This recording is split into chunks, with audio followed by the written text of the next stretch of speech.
Okay, तो चलिए शुरू करते हैं पीटी 365 के इसी इशू को। टॉपिक हमारे सामने है declining the productivity of parliamentary sessions. यहाँ पे सीधे तौर पे बात हो रही है पार्लियामेंट के सेशंस के प्रोडक्टिविटी को लेकर के। प्रोडक्टिविटी जो है, प्रोडक्टिविटी किसी भी जगह का जो प्रोडक्टिविटी, किसी भी चीज़ की जो प्रोडक्टिविटी होती है वो किस पे डिपेंड करती है। अगर हम लोग बात करते हैं कि किसी भी जगह की प्रोडक्टिविटी जो है, पार्लियामेंट की प्रोडक्टिविटी के बारे में बात कर रहे हैं, पार्लियामेंट के सेशन के प्रोडक्टिविटी के बारे में बात कर रहे हैं, तो प्रोडक्टिविटी किस बेसिस पे होती है? होती यह है कि जैसे मान लो पार्लियामेंट का फंक्शन, मेन फंक्शन क्या है? पार्लियामेंट का मेन फंक्शन है कि समय के साथ बदलते हुए ज़रूरतों और एस्पिरेशंस को पूरा करने के लिए लॉ बनाना, पॉलिसीज़ बनाना। ठीक है, अब प्रॉब्लम यह है कि इसको बनाने के लिए इसको उन्हीं लोगों के बारे में सुनना होगा, सोचना होगा जो कि आम आदमी हैं, जो कि सिटीजन्स हैं, और ये सिटीजन्स के ही एस्पिरेशंस होते हैं जिनको इनको सुनना पड़ता है। इनकी जिम्मेदारी है सुनना जो सरकार में है। और क्योंकि ये पार्लियामेंट है तो इसका मतलब ये कि ऑपोजिशन को भी लेकर चलना पड़ता है कॉन्फिडेंस में। इसीलिए कहते हैं कि पार्लियामेंट्री सिस्टम जो होती है, पार्लियामेंट्री सिस्टम जो होती है, इसके अंदर कहते ही हैं एग्जीक्यूटिव रिस्पॉन्सिबल होते हैं टू दी लेजिस्लेचर। यहाँ पे लेजिस्लेचर जो है वो बेसिकली ऑपोजिशन के लोग हैं जिनकी वोट के बिना, जिनके सपोर्ट के बिना आप एक बिल नहीं पास करवा सकते। That's how the thing functions in a parliamentary form of government, and that is how it is directly related to the concept of democracy.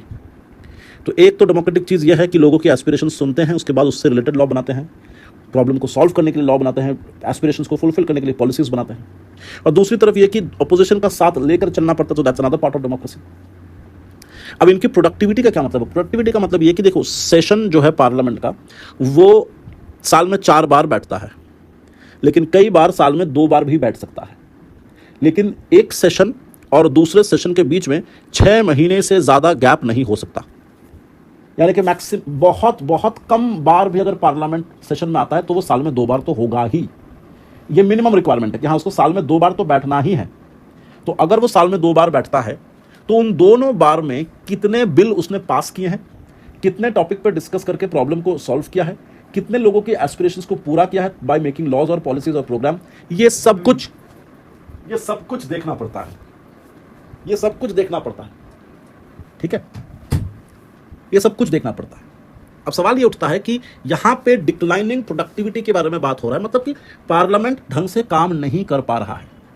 और इसके उदाहरण के तौर पे यह बताया जा रहा है कि मॉनसून सेशन जो है वो एक्चुअली में 21% उसकी प्रोडक्टिविटी दिखी है लोकसभा में। पार्लियामेंट का मतलब होता है लोकसभा भी है, राज्यसभा भी है और प्रेसिडेंट भी है। अब पार्लियामेंट के अंदर जो लोकसभा है, लोकसभा की प्रोडक्टिविटी दिखाई दे रही है मॉनसून सेशन में मात्र 21% और राज्यसभा की 28%। ठीक है, तो इसका मतलब क्या है? इसका मतलब ये न्यूज में इसीलिए आया है because this monsoon session was the third least productive पिछले 2 डेकेड्स को अगर हम कंसिडर करें, पिछले 2 डेकेड्स को अगर हम कंसिडर करें, 20 सालों में ही सबसे गंदा परफॉर्मेंस रहा है लोकसभा और राज्यसभा का, कि जितनी बार वो बैठे हैं कंपैरेटिवली जितनी लॉज उन्होंने पास किया है। ठीक है, अब थोड़ा सा सेशंस के बारे में जानना जरूरी है। ये ग्राफ आप देख रहे होंगे, ये ग्राफ वही बता रहा है 1952 में कहां पे ग्राफ था। आप खुद देखिए 1952 में ग्राफ कहां था, 103 पर था। यहां पे लोकसभा और राज्यसभा के बारे में बताया जा रहा है। जो लोकसभा है उसका 1952 में देखिए 150 पार था, अभी कितना है? वो 100 से भी नीचे जा चुका है, काफी नीचे जा चुका है, मतलब इट इज इन 30s। तो 103 के जगह पे नीचे आ गया सीधा 30 पे। राज्यसभा का भी हालत वैसा ही है। तो पॉइंट यह है कि इतनी गंदी सिचुएशन क्यों हो रही है?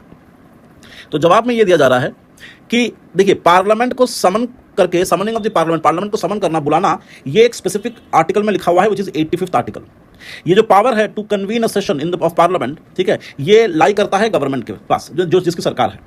और डिसीजन जो होता है, जो भी डिसीजंस हैं, that will be taken by the cabinet committee on parliamentary affairs. उसके बाद ये फॉर्मलाइज होता है by the decision of the president. ठीक है, अब India does not have a fixed parliamentary calendar. By convention parliament meet 3 sessions in a year, budget session, monsoon session and winter session. और दोनों सेशंस के बीच का gap can not be more than 6 months। तो winter, monsoon और budget, ये 3 session होता है कन्वेंशनली। मैं फिर से कह रहा हूं कन्वेंशनली। कई किताब आपको देखेंगे जिसके अंदर 4 ऐसे सेशंस बताया जाएगा, monsoon, winter, summer and budget, ऐसा भी होता है। लेकिन कन्वेंशनली ये 3 बोला जाता है। तो आप लोग कन्वेंशन को ही फॉलो करेंगे। बजट सेशन, मॉनसून सेशन और winter session. Declining productivity of the parliamentary functioning, parliament के फंक्शनिंग में खराबी है, और ये खराबी बहुत कारणों से हो सकता है। इस कारण से भी हो सकता है कि जो अपोजिशन वाले हैं वो हर बार कोई ना कोई इशू रेज कर रहे हैं, हर बार वो कोई ना कोई ऐसा सीन क्रिएट कर दे रहे हैं, प्रदर्शन कर रहे हैं, पार्लियामेंट के बाहर जाकर के बात कर रहे हैं, हाउस को डिसरप्ट कर रहे हैं, जूता चप्पल मारने लगते हैं लोग आजकल एक दूसरे के ऊपर, तो दंगा फसाद हो जाता है पार्लियामेंट में, तो मछली बाजार बना कर रखते हैं, बहुत बार हम लोग देखे हैं। तो ऐसे में क्या है ना कि प्रोटेस्ट करने की जो अधिकार है अपोजिशन को, वो कुछ ऐसे लेवल पे पहुंच गई है कि वो लोग पार्लियामेंट को फंक्शन करने ही नहीं दे रहे हैं, और इससे एक्चुअली में नुकसान उन्हीं का हो रहा है, क्योंकि ऐसे सिचुएशन में सरकार क्या करेगी, सरकार चुपचाप बैठे रहेगी, उनका तमाशा देखेगी, और उसके बाद ऐसे जो भी सरकार को बिल पास करना है वो ऑर्डिनेंस के थ्रू से पास करवा लेगी। इससे डेमोक्रेसी का नुकसान हो रहा है ना, क्योंकि they are bypassing the entire debate and discussion वाला पार्ट, और इसमें सरकार को मदद करने वाली यही अपोजिशन की पार्टी हैं जो बेवकूफों की तरह बाहर प्रोटेस्ट कर रहे हैं। अरे उनको रोकना है तो आपको उनसे भिड़ना पड़ेगा पार्लियामेंट के अंदर, पार्लियामेंट के बाहर काला झंडा लगाकर घूमने में आप उन्हीं की मदद कर रहे हैं, और हो सकता है शायद आप लोगों के बीच में यही डील हो कि भाई आप अमेंडमेंट, आप जितने सारे लॉज हैं वो आप ऑर्डिनेंस के थ्रू से पास करवा देना, मीडिया के सामने हम प्रदर्शन करेंगे ताकि सारा दोष जो है वो इस पे चला जाए कि पार्लियामेंट फंक्शन ही नहीं कर पाया। ये भी हो सकता है, क्योंकि it's after all give and take. वरना इसके साथ तुम दूसरा चीज के बारे में सोचो, क्या हमारे राज्य में, क्या हमारे देश में आफ्टर इंडिपेंडेंस कोई भी ऐसी सरकार बनी है जो अंग्रेजों से भी खराब है? नहीं। लेकिन फिर भी अंग्रेजों से लड़ने के लिए हम लोग पार्लियामेंट पे आए थे ना, सेंट्रल लेजिस्लेटिव असेंबली में स्वराज पार्टी आई थी ना, तो क्यों आई थी? वो भी बाहर घूम सकती थी, वो भी प्रदर्शन कर सकती थी, लेकिन नहीं किया।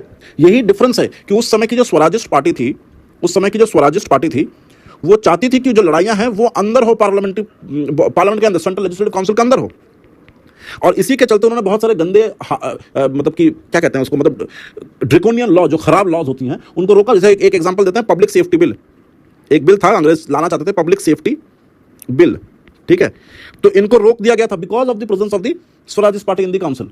तो यही चीज हमारा अपोजिशन कर सकता है, लेकिन नहीं, वो लोग बाहर प्रदर्शन करते हैं, वो एक्चुअली अलाउ करते हैं कि you can, the government can bypass the entire process and they can pass any kind of bill through process of article 123, that's basically the ordinance.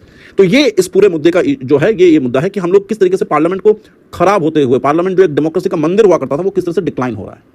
तो ये मेंस के लिए बहुत ज्यादा रेलेवेंट है। प्रीलिम्स में इससे जो सवाल आ सकते हैं वो है पार्लियामेंट के ऊपर जो भी स्टैटिक पोर्शन है उससे आ सकता है कि पार्लियामेंट किस तरीके से फंक्शन करता है, पार्लियामेंट में कौन कौन से सेशंस होते हैं, पार्लियामेंट में डेमोक्रेसी को मेंटेन करने के लिए अपोजिशन के पास कौन कौन से क्वेश्चन आवर होता है, ठीक है, 0 आवर क्या है, क्वेश्चन आवर क्या है, कट मोशन क्या है, तो मोशन पे सवाल बन सकता है, ठीक है, और पार्लियामेंट में बजट कैसे पास होता है, इस पे सवाल बन सकता है। तो मैं इन सब के ऊपर, पार्लियामेंट के फंक्शनिंग के ऊपर एक छोटा छोटा करके वीडियोस अपलोड करता रहूंगा, ताकि आप लोग इस चीज़ को करते करते पैरेलली उसको भी पढ़कर रिवाइज कर सको। ठीक है, तो नेक्स्ट टॉपिक पे बढ़ते हैं।